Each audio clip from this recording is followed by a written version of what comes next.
Assalamualaikum warahmatullahi wabarakatuh. Alhamdulillahi rabbil alamin. Wassalatu wassalamu ala asyrafil anbiya'i wal mursalin wa ala alihi wa sahbihi ajmain, amma ba'du. Para sahabat-sahabat Suluk Channel, apa kabar? Mudah-mudahan dalam keadaan sehat walafiat dan selalu bertambah keimanan dan ketakwaan kepada Allah Subhanahu wa taala. Amin ya Allah ya rabbal alamin.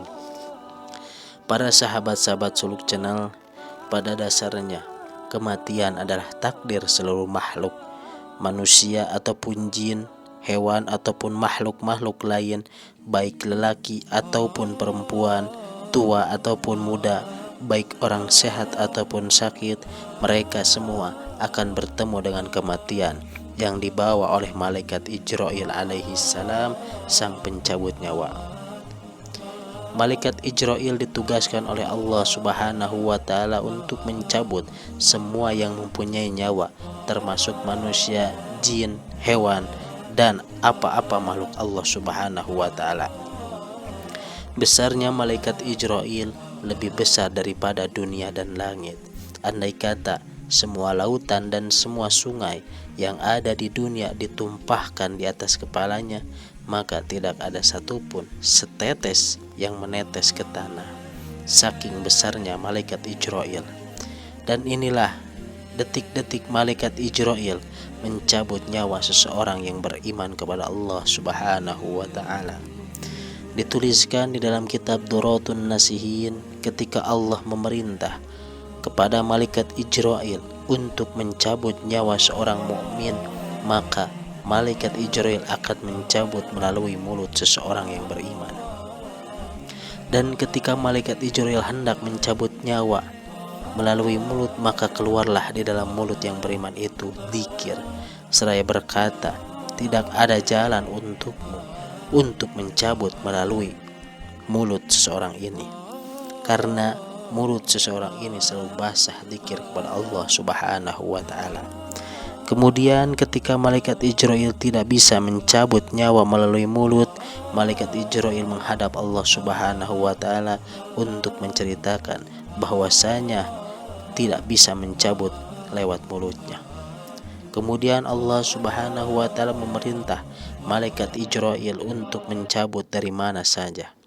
Dan ketika malaikat Ijrail hendak mencabut melalui tangannya, tangan seorang mukmin itu berkata, tidak ada jalan bagimu untuk mencabut melalui tangan seseorang ini, karena tangan ini selalu dipakai untuk memberikan sedekah, mengusap kepala anak yatim, dan selalu menulis ilmu agama.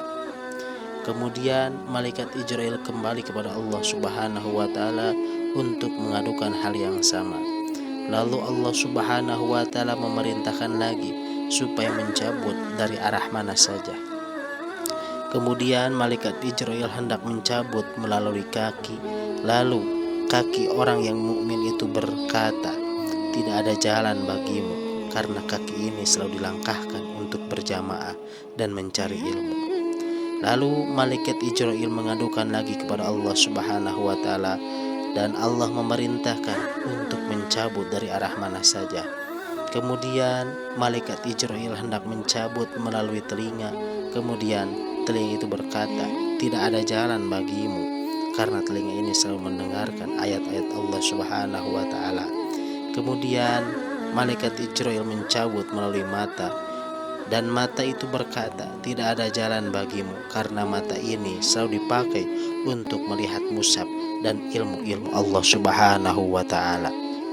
Dan malaikat Ijrail pun kembali lagi kepada Allah Subhanahu wa taala untuk mengadukan bahwasanya malaikat Ijrail tidak bisa mencabut nyawa seseorang beriman itu melalui arah mana saja.